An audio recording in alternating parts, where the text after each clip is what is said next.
Rima Putri Puspitasari. Di sini saya akan menjelaskan mengenai manajemen kesiswaan, terutama mengenai penerimaan peserta didik baru atau PPDB. Nah, apa itu PPDB? PPDB adalah proses pendataan dan pelayanan bagi siswa yang baru masuk sekolah setelah mengikuti persyaratan yang telah ditentukan oleh sekolah tersebut. Kegiatan ini biasanya mewarnai kesibukan sekolah, terutama kepala sekolah. Kepala sekolah ditugaskan untuk membentuk semacam kepanitiaan untuk penerimaan peserta didik baru. Nah, apa saja yang dapat dilakukan pada saat penerimaan peserta didik baru? Yang pertama, itu ada penetapan persyaratan peserta didik atau siswa yang akan diterima. Contohnya seperti biaya uang pendaftaran, kemudian ada kata rapot yang akan diterima, terus ada surat tanda tamat belajar seperti ijazah, dan terakhir itu ada pas foto. Pas foto itu sesuai ukuran dan ketentuan jumlah yang ditentukan dari pihak sekolah. Selanjutnya yang kedua itu ada pembentukan panitia PPDB. Nah, biasanya kegiatan ini dilakukan sekali dalam setahun. Yang menjadi panitianya itu seperti kepala sekolah dan beberapa rekan guru yang lainnya. Dan di dalam pembentukan panitia PPDB ini juga memerlukan beberapa syarat-syarat tertentu untuk penerimaan PPDB ini. Terus yang kedua itu ada formulir pendaftaran, terus yang ketiga ada pengumuman, keempat itu ada buku yang diperlukan, waktu pendaftaran, dan ada jumlah siswa yang akan diterima. Kemudian yang ketiga itu ada masa orientasi siswa. Masa orientasi siswa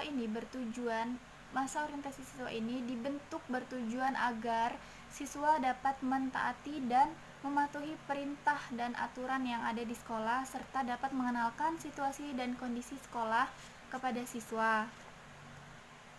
Nah, di dalam kegiatan masa orientasi siswa ini, siswa diperkenalkan melakukan kegiatan-kegiatan yang bertujuan untuk mengetahui pengetahuan siswa mengenai situasi dan kondisi lingkungan sekolah. Dilakukan pada saat masa orientasi siswa itu, yang pertama itu adalah perkenalan dengan beberapa guru serta staf sekolah, kedua itu perkenalan dengan siswa lama dan pengurus OSIS, ketiga itu perkenalan dengan lingkungan sekolah, kondisi sekolah, struktur sekolah, dan lain-lain.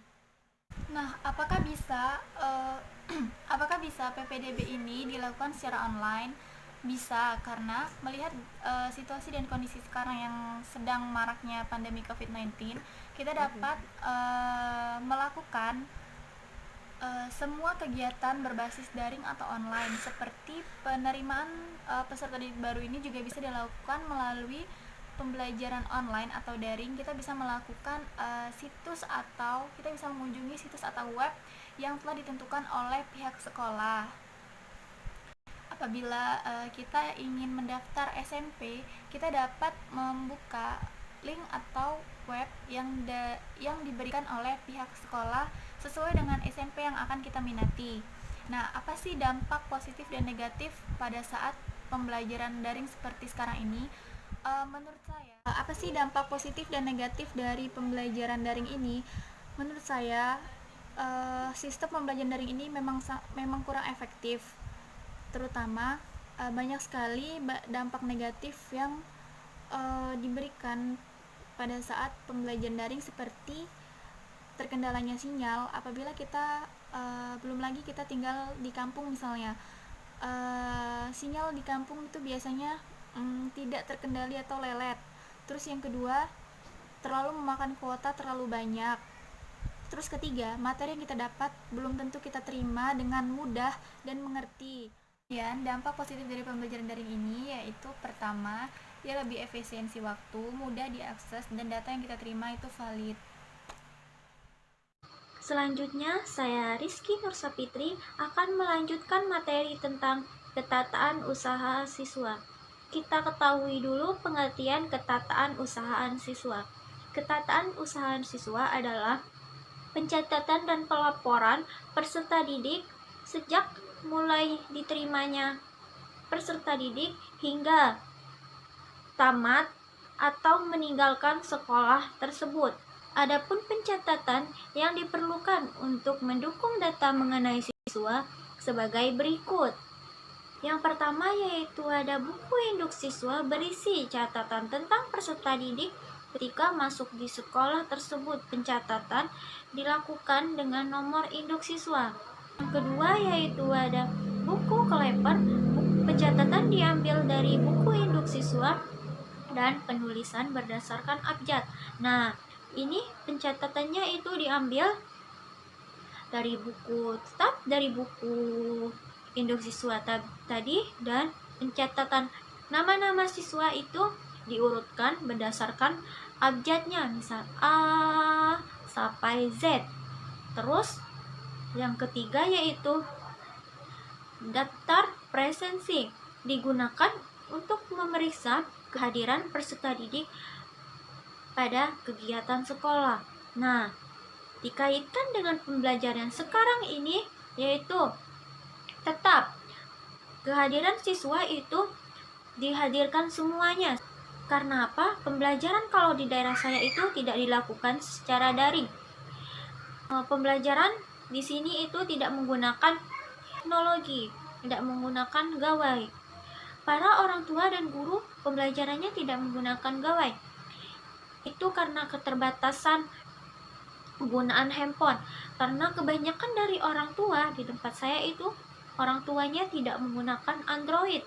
Banyak orang tua yang tidak menggunakan handphone sama sekali karena itu adalah faktor kondisi yang ada di tempat ini dan sarana dan prasarana menyebabkan orang tua tidak menggunakan handphone. Nah, solusinya yaitu guru mengantarkan soal-soal kepada peserta didik, ke rumah-rumah peserta didik mengantarkan soal, dan buku cetak itu di awal mula pembelajaran itu diberikan kepada peserta didik, yaitu buku tematik diberikan kepada peserta didik untuk dipelajari di rumah. Terus ketika selesai, maka orang tua peserta didik memberikan hasilnya kepada guru, yaitu dengan cara ke rumah guru tersebut. Kalau di daerah saya itu seperti itu pembelajarannya. Terus yang keempat yaitu ada daftar pencatatan pribadi peserta didik berisi data setiap peserta didik berupa riwayat keluarga, pendidikan, dan data psikologis. Biasanya buku ini mendukung program bimbingan dan penyuluhan di sekolah. Nah, kalau menurut saya yaitu pembelajaran sekarang itu kurang efektif. Karena apa? Memang lembaga-lembaga sekolah di sini itu sudah melakukan secara maksimal, yaitu dengan cara seperti tadi, melakukan solusinya seperti itu. Karena keterbatasan tadi kan penggunaan teknologi di sini, kekurangan sarana dan prasarana.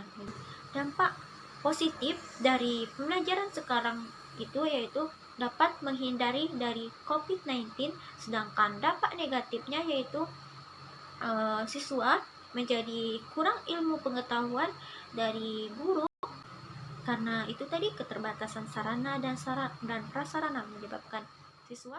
Nah, itu tadi keterbatasan sarana dan prasarana menyebabkan siswa terkendala. Warahmatullahi wabarakatuh. Perkenalkan, nama saya Setu Hidayu. Saya akan melanjutkan materi yaitu pengelolaan alumni. Nah, alumni adalah lulusan dari sebuah sekolah, perguruan tinggi, atau universitas. Menurut Kamus Besar Bahasa Indonesia, alumni adalah orang-orang yang telah mengikuti atau tamat dari suatu sekolah atau perguruan tinggi. Nah, keberadaan alumni sangatlah berpengaruh pada peningkatan kualitas dari suatu instansi. Ketika alumni bekerja di perusahaan, alumni akan membawa nama baik dari sekolah atau universitas. Alumni berasal dari sekolah-sekolah yang sudah dia tamati. Nah, selain itu, alumni juga membantu alma mater mereka dengan memberikan masukan yang bermanfaat atau dengan memberikan informasi lowongan pekerjaan. Dalam Undang-Undang Republik Indonesia Nomor 20 Tahun 2003 tentang Sistem Pendidikan Nasional yang berkenaan dengan organisasi sistematis ataupun dengan sistem akreditasi perguruan tinggi. Dijelaskan bahwa penentuan nilai dan akreditasi suatu sekolah atau universitas ditentukan oleh alumni. Hal ini dijelaskan pula di dalam pedoman asesmen lapangan akreditasi program studi sarjana yang dikeluarkan oleh Badan Akreditasi Nasional Perguruan Tinggi atau bisa disingkat dengan BANPT. Nah, pada fokus asesmen lapangan spesifik pada mahasiswa dan lulusan terdapat 3 poin yang berkaitan dengan manajemen alumni. Yang pertama itu layanan pendayagunaan lulusan, ragam jenis, mutu, harga, dan intensitas. Nah, kemudian yang kedua, pelacakan dan perekaman data lulusan atau kekomprehensifan, pemutakhiran, profil masa tunggu kerja pertama. Nah, kesesuaian bidang kerja dengan bidang studi dan posisi kerja. Kemudian yang ketiga itu partisipasi lulusan dan alumni dalam mendukung pengembangan akademik dan non-akademik suatu program studi. Wabarakatuh. Perkenalkan, nama saya Setu Hidayu. Saya akan melanjutkan materi yaitu pengelolaan alumni. Nah, alumni adalah lulusan dari sebuah sekolah, perguruan tinggi, atau universitas. Menurut Kamus Besar Bahasa Indonesia, alumni adalah orang-orang yang telah mengikuti atau tamat dari suatu sekolah atau perguruan tinggi. Nah, keberadaan alumni sangatlah berpengaruh pada peningkatan kualitas dari suatu instansi. Ketika alumni bekerja di perusahaan, alumni akan membawa nama baik dari sekolah atau universitas. Alumni berasal dari sekolah-sekolah yang sudah dia tamati. Nah, selain itu, alumni juga membantu alma mater mereka dengan memberikan masukan yang bermanfaat atau dengan memberikan informasi lowongan pekerjaan. Dalam Undang-Undang Republik Indonesia Nomor 20 Tahun 2003 tentang Sistem Pendidikan Nasional yang berkenaan dengan organisasi sistematis ataupun dengan sistem akreditasi perguruan tinggi. Dijelaskan bahwa penentuan nilai dan akreditasi suatu sekolah atau universitas ditentukan oleh alumni. Hal ini dijelaskan pula di dalam pedoman asesmen lapangan akreditasi program studi sarjana yang dikeluarkan oleh Badan Akreditasi Nasional Perguruan Tinggi atau bisa disingkat dengan BANPT. Nah, pada fokus asesmen lapangan spesifik pada mahasiswa dan lulusan terdapat 3 poin yang berkaitan dengan manajemen alumni. Yang pertama itu layanan pendayagunaan lulusan, ragam jenis, mutu, harga, dan intensitas. Nah, kemudian yang kedua, pelacakan dan perekaman data lulusan atau kekomprehensifan, pemutakhiran, profil masa tunggu kerja pertama. Nah, kesesuaian bidang kerja dengan bidang studi dan posisi kerja. Kemudian yang ketiga itu partisipasi lulusan dan alumni dalam mendukung pengembangan akademik dan non-akademik suatu program studi. pengelolaan alumni dilakukan untuk menyediakan wadah bagi para lulusan yang diikat dalam suatu organisasi sekolah, organisasi alumni, juga bertujuan sebagai berikut ini. Ada 4. Yang pertama, membangun jaringan silaturahmi pada alumni sehingga tercipta rasa cinta terhadap alma mater sekolah. Yang kedua, memberdayakan alumni untuk membina siswa di sekolah alma mater. Yang ketiga, memberdayakan alumni untuk membantu mensukseskan program sekolah. Yang terakhir yaitu mendapatkan informasi tentang pemetaan alumni yang melanjutkan studi dan tempat kerja. Nah, dalam hal ini pengelolaan alumni, kita bicara mengenai tahun ini, yang tahun menurut saya lumayan besar ujiannya. Kita diuji oleh Allah Subhanahu wa Ta'ala dengan virus yaitu COVID-19. Nah, dampak positif dari pengelolaan alumni ini dengan adanya virus yang pada saat ini melanda Indonesia, itu yang pertama, kita menggunakan aplikasi, terserah aplikasi apa, untuk membantu para alumni untuk bisa bertemu kembali. Nah, aplikasi itu terserah aplikasi apa, Zoom atau aplikasi lainnya. Nah, kemudian untuk dampak negatifnya itu ada beberapa hal. Yang pertama, ada sebagian teman-teman kita mungkin masih kekurangan biaya, kekurangan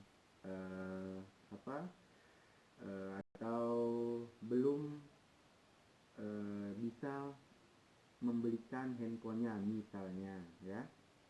Itu bisa dikatakan dengan dampak negatifnya. Atau gini, ada yang sudah terbeli dengan handphone namun tidak ada sinyalnya. Itu bisa saja dianggap dengan dampak negatif dari pengelolaan alumni yang mau reunian gitu, ya. Mungkin hanya itu yang bisa saya sampaikan.